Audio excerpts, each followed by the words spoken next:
Pada kesempatan kali ini, di sini saya akan mempresentasikan hasil analisis yang telah saya lakukan, yaitu menggunakan fungsi produksi Frontier. Nah, selain itu, di sini saya juga akan menjelaskan langkah-langkah menggunakan software Frontier. Sebelumnya, perkenalkan, saya Anggi Soluna dengan NIM 19 032 11000039 dari kelas Ekonomi Produksi Pertanian kelas C. Baik, untuk selanjutnya langsung saja ke langkah-langkah analisis Frontier. Baik, Assalamualaikum warahmatullahi wabarakatuh. Pada kesempatan kali ini, di sini saya akan menjelaskan terkait langkah-langkah atau tutorial menggunakan software Frontier. Nah, pertama-tama di sini saya sudah menyiapkan data, yaitu ada nama responden dengan variabel luas lahan, benih, tenaga kerja, pupuk kandang, dan pestisida sebagai X1, X2, X3, X4, X5, dan X6. Nah, dengan variabel Y yaitu jumlah produksi. Di sini saya mengambil 60 data responden. Nah, untuk dapat menggunakan software Frontier ini terdapat beberapa persyaratan yang harus dipenuhi. Nah, ini yang pertama kita harus memiliki data terlebih dahulu untuk mengetahui efisiensi teknisnya.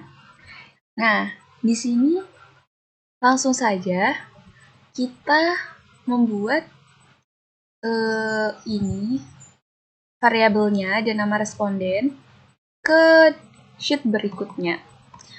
Nama responden, jumlah produksi, luas lahan, benih, serta variabel selanjutnya. Seperti ini. Nah, ini setelah diakumulasikan. Jadi, nanti nama responden ini tidak diperbolehkan untuk masuk ke data yang berikutnya. Sehingga nama responden akan digantikan oleh nomor. Jadi, sesuai urutan nama responden. Nomor 1, nomor 2, nomor 3, dan selanjutnya. Untuk jenis datanya, karena kita menggunakan data cross-section, jadi kita samakan saja, yaitu nomor 1 untuk keseluruhan dari 60 data. Nah, ada 60 responden.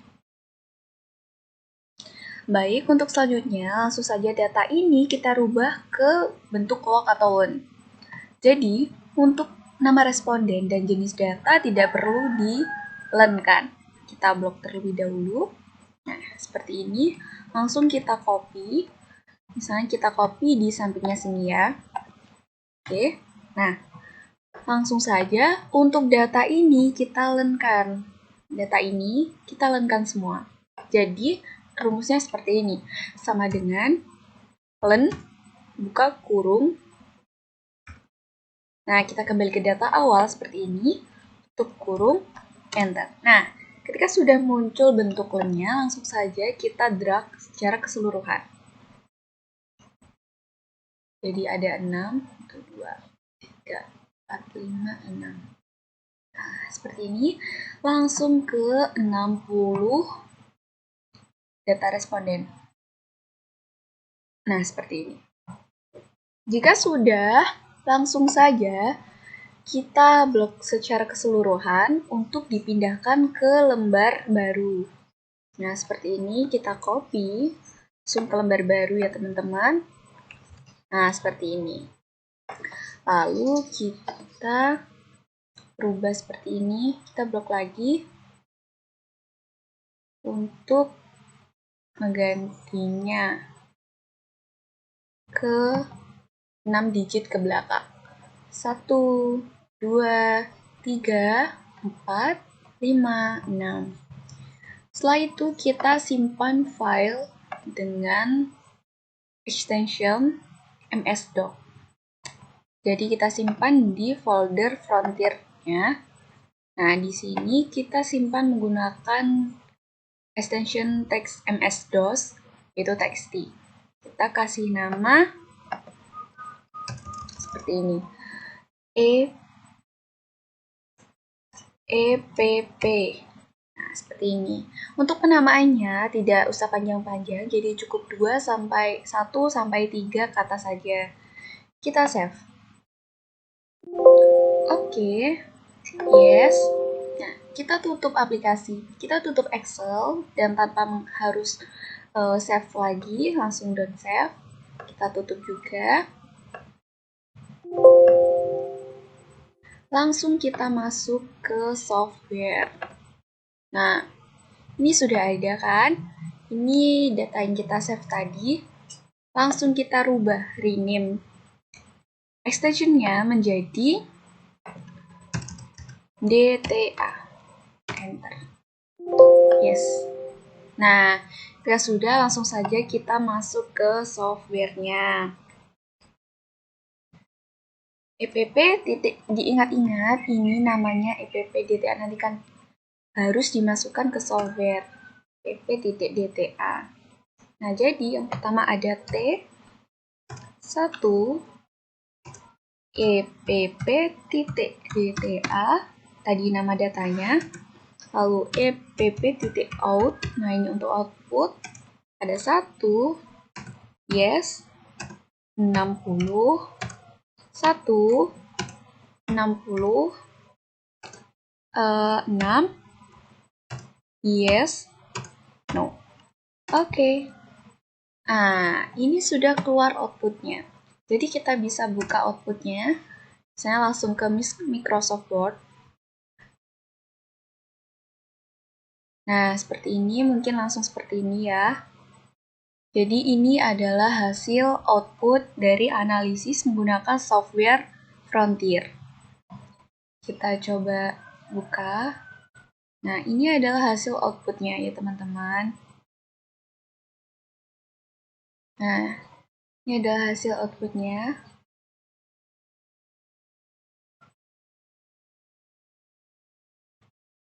Nah, ini adalah hasil akhirnya. Baik, cukup untuk tutorial dalam melakukan analisis Frontier menggunakan software Frontier dan interpretasi fungsi produksi Frontier.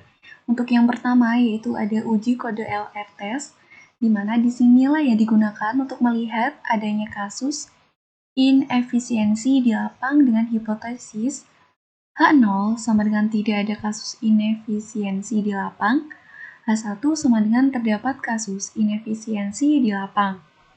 Dapat disimpulkan bahwa LR test tidak muncul sehingga tidak diketahui.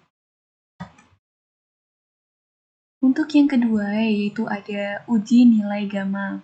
Nah, gamma di sini menunjukkan 0,86983214E strip 02 0,75168898E plus 00 dan 0,1157173E strip 01. Nah, di sini nilai T-tabel dengan alfa 5% sebesar 2,004879 dengan T hitung 0,011571. Berdasarkan hasil output, dapat diketahui bahwa nilai T hitung lebih kecil dari nilai T-tabel, di mana T hitung ini lebih kecil dari T-tabel, dengan koefisien gamma sama dengan 0,008698%, di mana error term disebabkan karena inefisiensi teknis, sedangkan 99,9091% error term disebabkan karena adanya resiko. Untuk yang selanjutnya yaitu uji pengaruh masing-masing variabel. Nah, di sini ada 6 variabel.